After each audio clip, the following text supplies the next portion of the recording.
Hello, Foxy listeners, and thank you for tuning in to episode 183. Today's guest, Victoria, and I sit down and talk about working everywhere.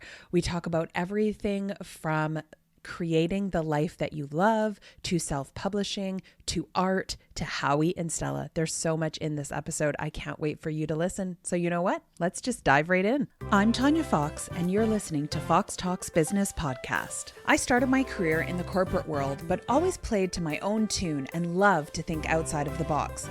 This didn't always serve me well with the bosses, so I made the decision to become an entrepreneur. And that little seed of entrepreneurial curiosity continued to grow as I branched out into retail, service, and franchise businesses. Now, I have been fortunate to have amazing successes in the last 2 decades, but they did not come without some really big failures and even bigger lessons learned. And that's why I started this podcast, not just to share the failures, but to show you how you can turn every failure into a success.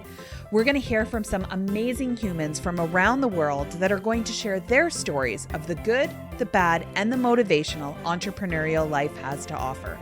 After all, life is too short to make all of the mistakes yourself, so why not learn from each other? And of course, we're going to have some fun, because as I always say, well, you know what? I'll tell you that at the end of the episode. Hello, Foxy listeners. Thank you so much for joining me on the show today. I'm very excited for today's guest. I'm not going to break and tell you why. You're going to have to figure it out yourself.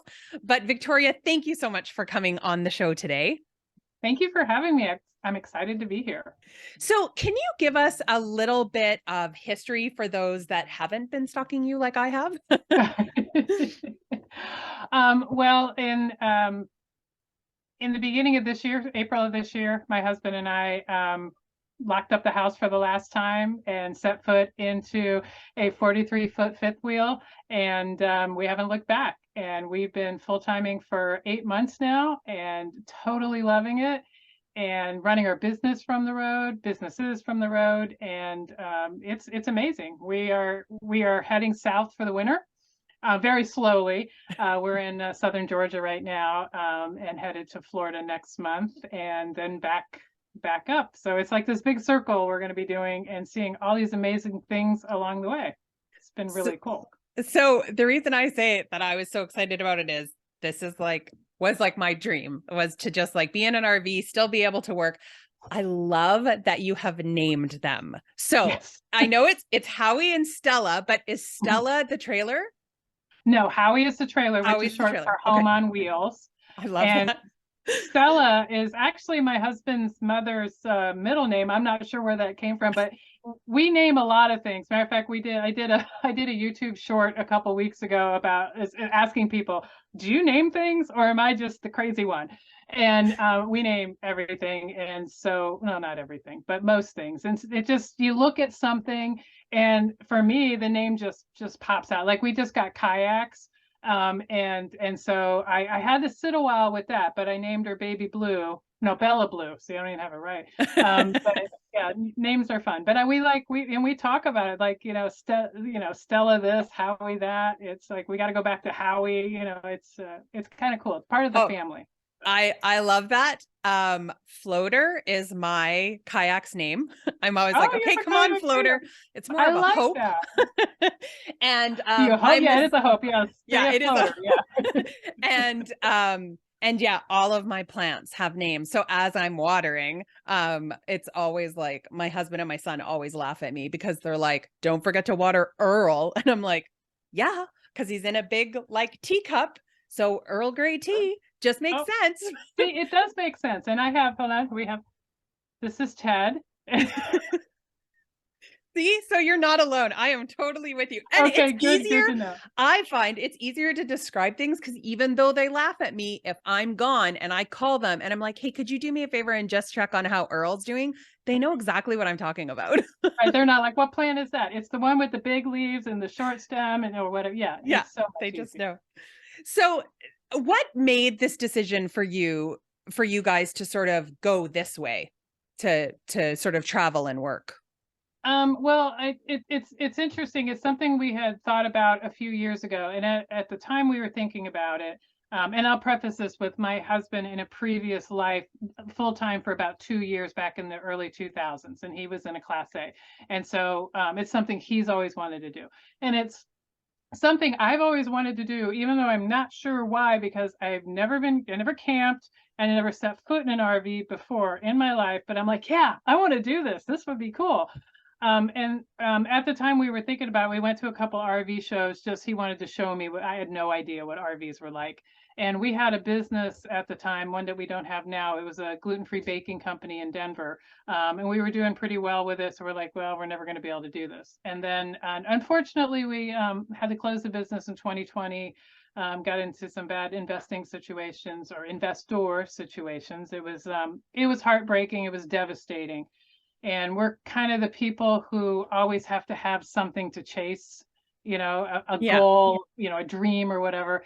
And we're like, okay, let's do this. Let's do this full-time RV thing. And we took 2 years and planned, and we're big planners, and got all of our ducks in a row. And to the day that we said, well, actually, we left a couple months earlier in our original plan. And we left because our son turned 18, left the house, he's growing up, he's an adult now. We had nothing really, keeping us in that house. And the funny thing is I always knew I was a nomad, but never believed I was a nomad. I always had this sense that I never liked to stay in a house too long, but then I ended up staying in houses for years and years and years. Right. And then I love to travel, but what I didn't love about traveling is I couldn't bring all my stuff. Like not all my stuff. Obviously, we got rid of so much stuff it was ridiculous, but my core things. And so the great thing about RVing is you get to travel and you get to have your stuff, and you sleep in your same bed every single night, and you have your home with you. And so it blended the best of both worlds for me. And so I'm like, oh, this is great. And so now that you've been in it for a while, do you still feel that way? Oh yeah, I absolutely love it. It's like we just got to this location 3 days ago, and it's just so cool that it's like, okay, I have a completely different view out of my windows for the next month. We're going to be here a month, and then I'm going to have another view, but yet everything stays the same inside here. Yeah. And I love seeing new places. I'm fascinated with, like, we'll drive down the road and I'm like, oh, look at that store. I've never heard of that store. Oh, I mean, I am just so curious about different, regional areas and localities and cities. And so it feeds me completely.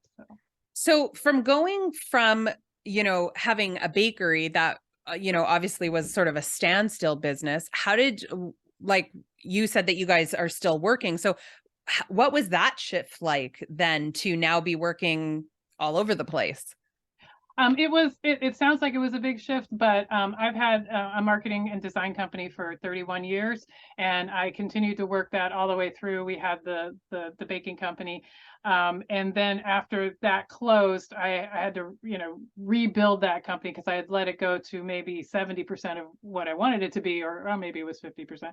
And so we spent those 2 years rebuilding that. And I was working from home for many years. The course of that business, there was working from home, having offices, we used to do printing. I mean, we did a whole bunch of different things. And so now that business allows us to work. That's our bread and butter business. We can work from anywhere. It's completely remote. And then my husband, he got into the business as well. He's a self-publishing consultant. He helps the authors, get on the Amazon, plan, launch, market, things like that. And I do all the creative book covers, book interiors, things like that. It's perfect for the RV because all you need is a computer and an internet connection. And that was my big sticking point when we thought about it back in 2020. I'm like, I want to go, but I have got to have internet as fast as what I have right now, which I had Xfinity, which was that was a high bar. And so technology has caught up on the internet side for mobility and portability. And so I don't lack for internet. I mean, there is occasions if we get to a park that just is not pulling good cell signal, and we also have Starlink internet. And if we're have trees or something, we could have issues. But up to this point, 8 months, we've been perfectly fine. And so that allows us to work from anywhere.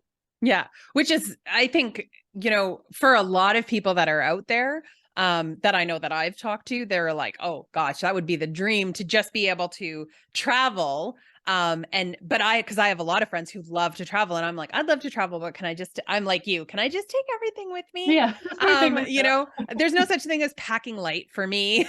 No, Because I'm no, like, no, no, not at all. so that's what I love. And, when we started for us, it was a little bit different than you, is like, we were campers. And I remember, like, when the summers were over, I would be so disappointed because I'd have everything set up and I just loved it. And we would always go to different places.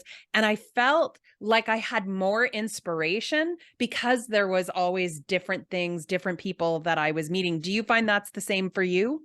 Oh, definitely. I felt like I was at a rut in Denver for a very long time. It's like, you have the same front yard, you have the same backyard, you have the same grocery store you go to. I mean, just everything's the same. And there's a lot of, security and in that. And I can see how that makes people want that.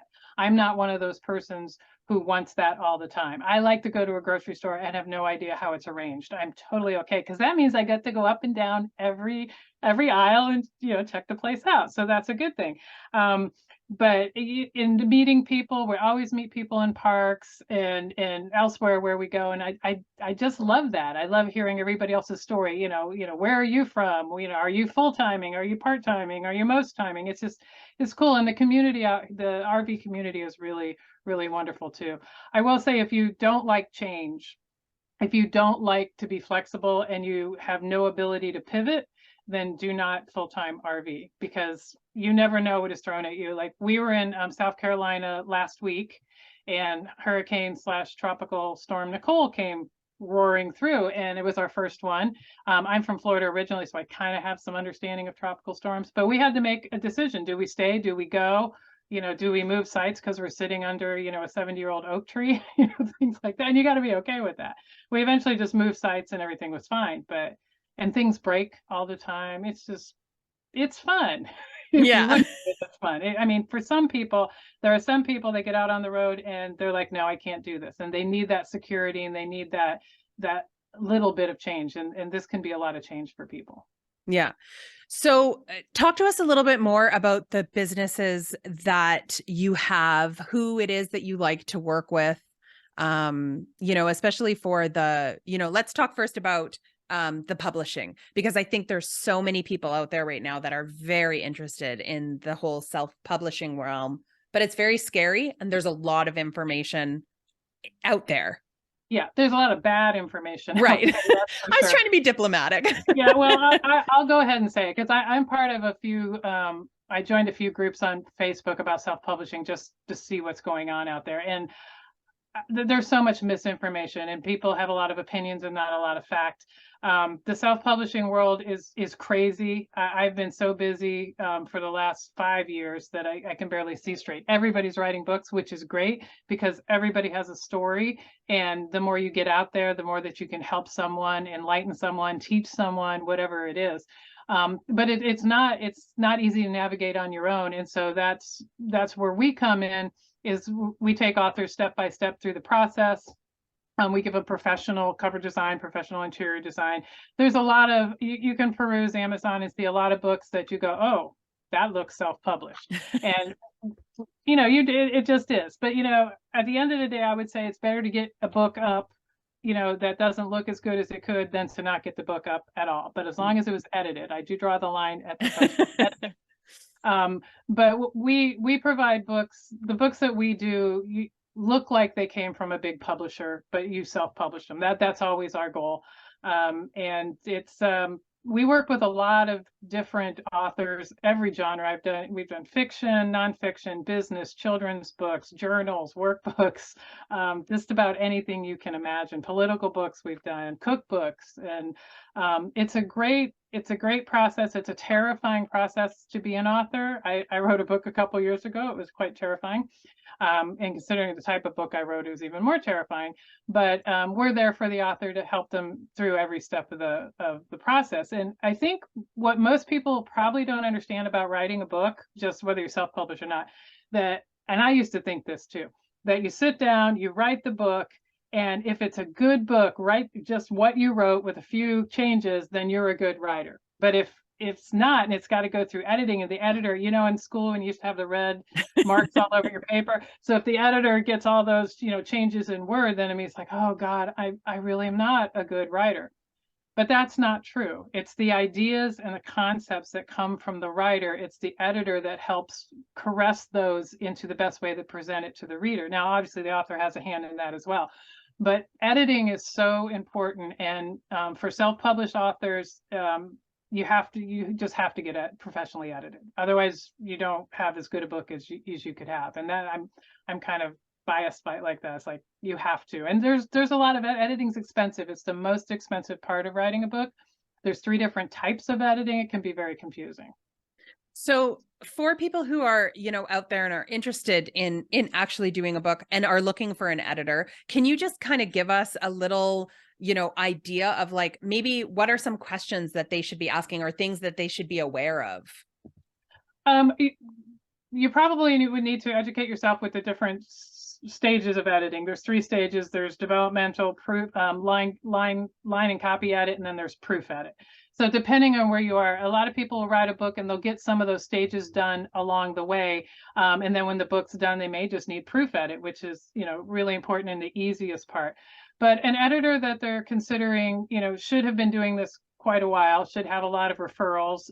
You should be able to go, you know, look at the books, ask for a list of books of what they've done. And if you're working with a reputable editor and you know that going in, then it's going to be about personality and about whether that you guys get each other, because the editor is going to get so deep into that book and probably going to ask you to do some things that you may not want to do, that may conflict with your ego or may conflict with what you feel is the vision of the book. And you got to be able to have that give and take relationship. But they can help you so much to take a good book that you wrote and turn it into a great book. And so I can't say enough about editors. Yeah. Well, and I think it's true because I love that you say that and that you took that, you know, sort of stigma off, because I think a lot of people feel that way, right? Like if I get a book that comes back and it has all of these notes and stuff in it, then I'm going to feel really discouraged and feel like nothing I did was good enough. But just realizing, no, this is just a step in the process. It is a step in the process. And you know, all the big authors, you know, like Stephen King and was it Clancy, and they all go through this too. It's just when they get to that rare air up there. At that point, from what I've heard, they just write whatever they want and they just leave it alone. But as they were making their way there, they went through the same editing process, and they had to do rewrites and they had to restructure, and possibly their characters weren't developed enough, and they had to go through and do that. And that's just part of the process. And a lot of times, especially in nonfiction books, if you're trying to share something with somebody that has a process to it, you need help working through that process because you're sometimes too into it, you're too close to it. Editors help with that too. They also help with writing coaching. We work with a lot of editors that are also coaches. And so they can help you as you're writing, which can help structure your book as you go along. But yeah, I can't say loud enough and enough times that a good writer is not someone who can write a book without a single change, because I know that I thought that too. It's like, okay, you know, it's like I can't sit down and write a really amazing book, you know, from start to finish, but I don't expect myself to, now that I know what the role of editors are. Yeah. Well, and I think it's, you know, that helps people also to just kind of get it all out there and then realize that somebody's going to make it tangible for somebody else. Because I think, like you said, sometimes we get stuck in our own things and that it makes sense to us. But the whole idea of a book is so that it makes sense to many, not just you who has all of the background knowledge. And most writing coaches will tell you, just write. Don't worry about punctuation. Don't worry about, you know, if the sentence structure is good, just get the idea out, get the thoughts out, get the feelings out, because that's the important part. And everything else can be worked on, you know, once you've got that idea on the page. So let's say somebody's, you know, they've got this idea out on the page, they're going through the editing. When do they come to you, and what is something that you would like them to know before that point? They can come to me at any point. Rich is the one they would deal with if they're not at the point of cover and interior, because I do all the creative stuff. If they don't have an editor, we have editors that we can do introductions for. We can manage the project through the editing phase all the way through to the finished book, or jump in after editing. It all depends where the author is in their process. one of the things that the biggest things is if you're in the middle of writing a book and you have not talked to an editor, I would say talk to one as early in your writing as possible. Because when we've seen this happen, people will write their entire book and then they'll get to an editor and they've got to do a ton of rewrites or restructuring to make the book better, of course. But that's work that they possibly wouldn't have had to do if they had hooked up with an editor a little bit earlier in the writing process. And sometimes the editor can take them in a different direction or better direction and see things a little bit differently. So that would probably be my best advice is, get with an editor early in your process. Yeah. So let's talk about some of the other things that you have going on besides this, because you're not just doing one thing while you're out there in the world. No, I seem to always do a lot of different things. It's a running joke with the other day I thought about this, running joke with my husband that I'll say, hey, when I was little, I wanted to be this and I wanted to be that and I wanted to be this. And now he just rolls his eyes when I think of one other thing that I wanted to be. And then I realized I'm kind of doing that now. I'm doing all these different things. And okay, so we have the publishing business. We also have the YouTube channel, and on that YouTube channel and website, we also do cooking videos, which are all gluten and dairy free. So every week we produce a cooking video and we produce an RV lifestyle video. And then now we've started doing shorts and TikTok videos. So we're probably producing 3 or 4 videos a week. And then the other thing that I do, which I must admit I haven't had time to do lately, is I'm also an artist and I paint. And I thought I would have all this fun painting on the road, but I've been a little too busy to paint. But I get time every once in a while. So that's one of the businesses I really want to work on a little bit more in 23. It's one of my goals, paint more. Yeah. Well, and it's so funny because I think there's so often that, people have, I remember when I used to own a craft store and people used to always come in and go, it must be so amazing to be able to just sit and craft all day. And I'm like, that is not even remotely close to what happens. It's not happening. I'm running a business here. Yeah. Even when I run a class, I don't get to do it because I'm too busy teaching. Like it just doesn't work that way. Right. No, it doesn't. I always say I want to just paint all day. And I'm sure I'll find, if I did that, then I'd be like, wait, I should be doing this and I should be doing this and should be doing that. So I just have to find a way to make them all work together. So in, now that you've been like a couple of years into sort of, living this different lifestyle and experiencing the things that you have, has your perspective on anything with, in regards to business changed? I don't think in regards to business, I'm grateful every day that I can do my business from wherever I am, wherever I want to be. And it's just the beginning. I mean, if we decide we don't want to RV and we want to travel the world, we can do the same thing. Matter of fact, I have an author that I helped with a book that she house sits, her and her husband house sit all over the world. And I didn't even know that was a thing. And so it's opened my eyes to the different ways you can live. And I think that that's probably one of my biggest messages. If anybody asks me, it's like, if you don't like the way you're living right now, know that you can design whatever life you want and you can most likely do it. And you just have to know what your have-tos are. Mine is internet. I just have to have internet, and I can take my computer anywhere as long as I have internet. So I'm a child of the 60s and 70s. So I guess 70s, born in the 60s. And, back then you had, you go to school, you get a job, you do this. It was so regimented, even into the 70s and 80s. It started to change.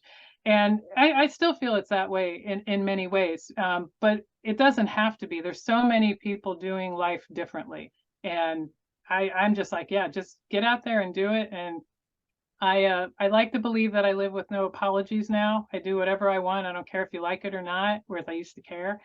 And it's not anybody else's life, it's your own. Just do what you want. And if your mom doesn't understand, just say, Mom, I love you, goodbye. Yeah.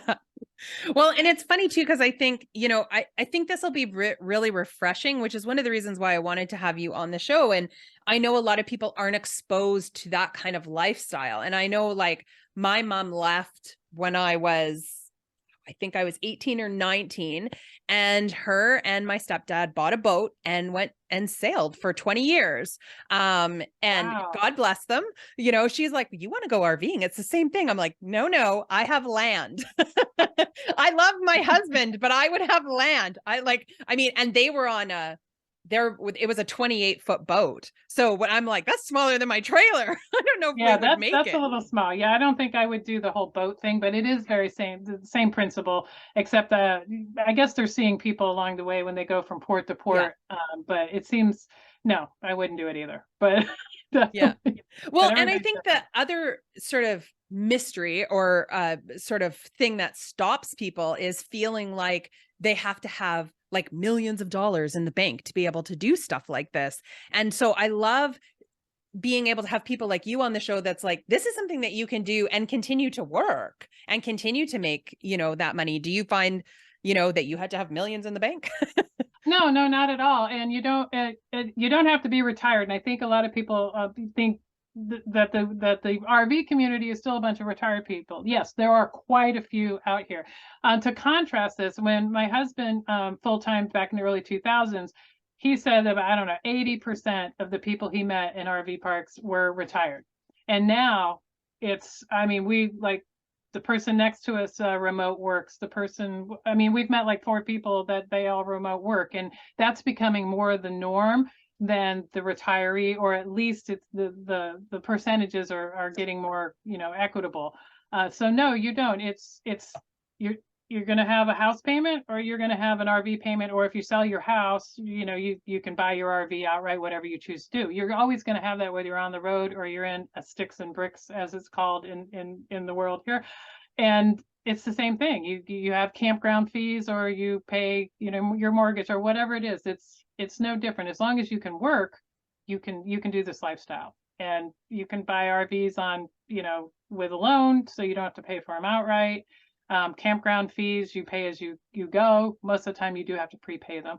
But yeah, I don't see much difference from a financial perspective of living this lifestyle and living in a house. Things break at the house, things are going to break in the RV.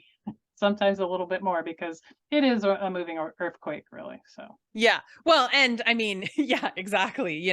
There's probably more wear and tear as you're moving along, yeah, yeah. with everything. So, so in the RVing aspect of this, conversation, what is one thing that you wish you would have known before you started living in an RV that you would have done differently, or something that you would have done differently? That's an interesting question. When I say my husband and I planned really well, we planned really well, because we have this conversation all the time.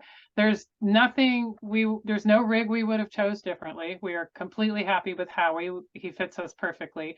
Um, I don't think there's anything I would have done differently, because we watched a whole bunch of YouTube RV channels. That's kind of how we got the idea to do our own. And we did a lot of research, and one thing that we did that I always tell people when they're considering this lifestyle is do some visualization and see yourself living in the RV. See yourself, going day to day, and that will help you to see either what's missing or what you need that you may not think you need. When we were looking for our rig, we visualized how we would live in the rig. Oh, sorry, bug. If you don't like bugs, do not RV. I'm just going to say that. And so we were able to visualize that this rig would fit us perfectly. And we've seen for many RVers will go get a rig, and then within the first year they're like, nah, that one didn't work, we're going to go get another one. And that's fine if you want to do that. I personally, don't want to do that. So we took a lot of time and thought through it, and it worked. There's nothing I think I would have done differently.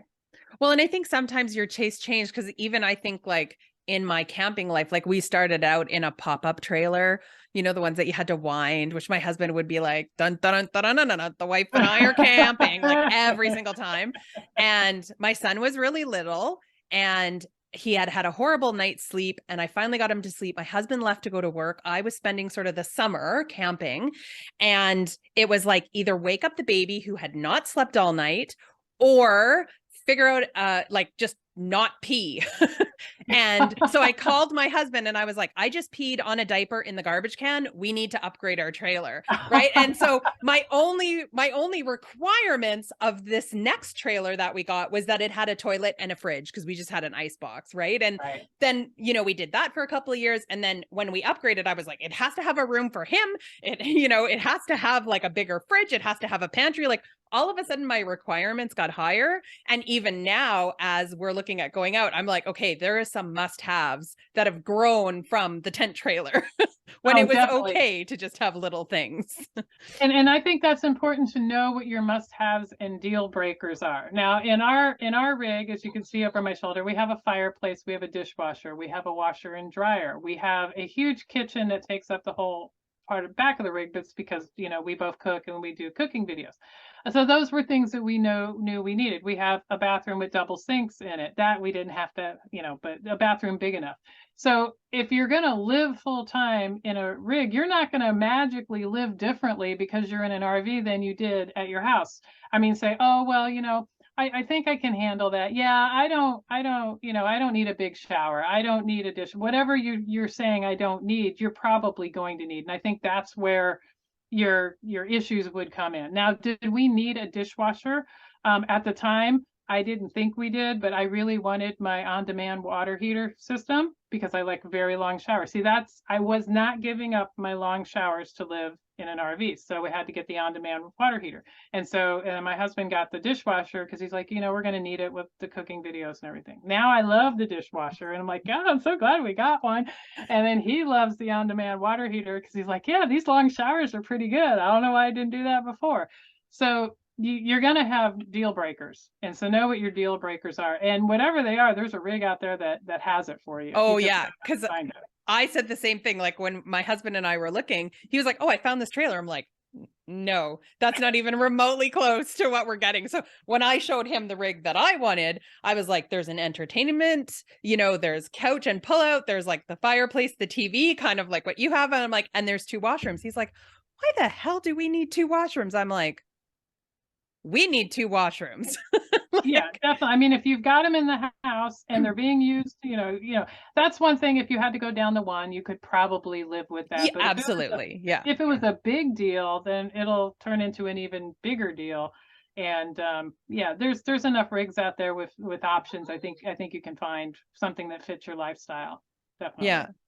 And so as you're going and as you're working through, and I'm going back to the marketing company and the Wolf Design and Marketing, where is the best place for people who are interested, who are thinking of writing a book, maybe in the middle of writing a book, that are planning on self-publishing? Where's the best place for them to start to discover you guys, see if you guys would work well together? I say go to the website, fill out the contact form. On that, just mention that you heard on the podcast, and then we'll reach out to you and we'll get that conversation started.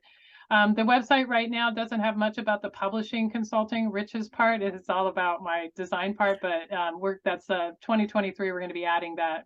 So when you go there, if you don't see about the publishing consulting, don't worry, we do that. But just reach out, send us a message, and then we'll be in contact with you. And then we'll make sure we put all of the links to where they can find you, as well as your YouTube channel for the cooking. I just want to ask though, with that one, what made you decide to start that channel? Like, I know you had already done it previously, but the YouTube. Well, we had lost the gluten-free business, and one of the reasons we started the gluten-free baking company was to help all the other gluten-free people, enjoy pizza and bread and all these things. And we felt it was, I'm the gluten and dairy free one. Rich, it doesn't have any restrictions. I felt like it was a calling. It always felt like a calling that I needed to take our knowledge, what we gained, what we learned, and give it back to the community.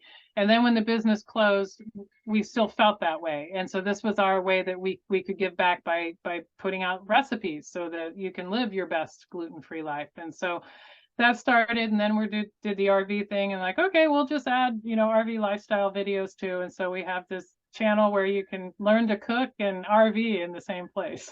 So. I love that. And I love it because the channel is very entertaining, but I think it's also very educational too, for anybody who's like, hey, maybe I want a different lifestyle. Maybe I don't want the sticks and bricks and I want to try something else and travel. And this is a way to take all my stuff with me. Well, most of my stuff. Well, you're not taking all your stuff. We purged, and I can tell you the purging process was very, very wonderful. I love living with less. And so now I have a core amount of stuff, and my core amount is not nearly as big as I thought it was. And there's still stuff. I think we're going to go through another purge, just because, you got to get out and you got to live and see the things you go, well, I may need that. That's the whole, you never know when we're going to need this.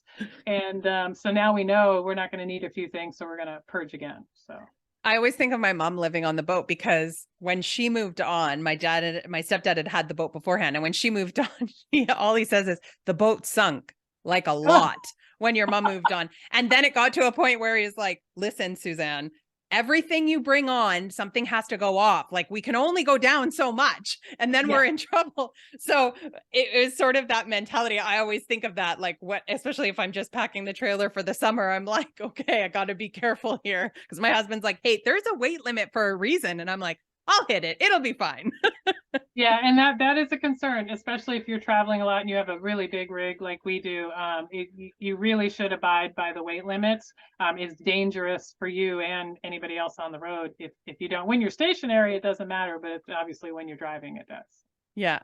Well, thank you so much for sharing, your knowledge. I don't know about anybody else, but I'm like, let's go tomorrow. Like, as I'm looking out my window and seeing the snow, maybe it's time. But I also really appreciate you giving a lot of the advice that you did in regards to the publishing, because I think that's really going to help people to think differently about waiting to do it.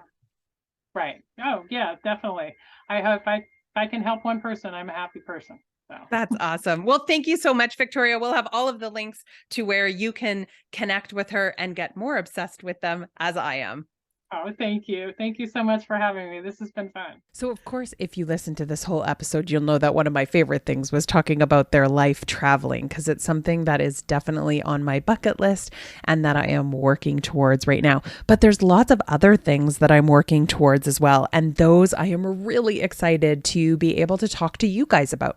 So, what do we have coming up? Well, we are nearing the end of our 5th season. I cannot believe that. Coming up at the end of this month. So we are going to be celebrating that on December 20th. So you're going to want to tune in to that very special episode. But next week, I speak with Jan Cavell, who talks about, when is it time to leave your business, and is it okay? And what is a plan B? How do you make it? And why do you need it? So that's going to be a really interesting episode. And then following that, we're going to do our celebration episode, where we're going to do a little bit of a look back and also a look forward. So you're not going to want to miss that. And then we are going right into our new year. So we will be off the very last week of December. We may or may not have a special air episode, but you'll have to stay tuned to find out what that's going to be. And then we're going to kick off our 6th season starting in January. We have some big guests that are coming on, and I cannot wait to share them with you. So make sure you stay tuned. And you know what? No matter what it is that you're doing today, whether you are deciding to get rid of sticks and bricks and go hit the road, or whether you are just deciding that, you know what, now's time to start writing, I hope that you take time to have fun. Because as I always say, if you're not having fun, why are you doing it?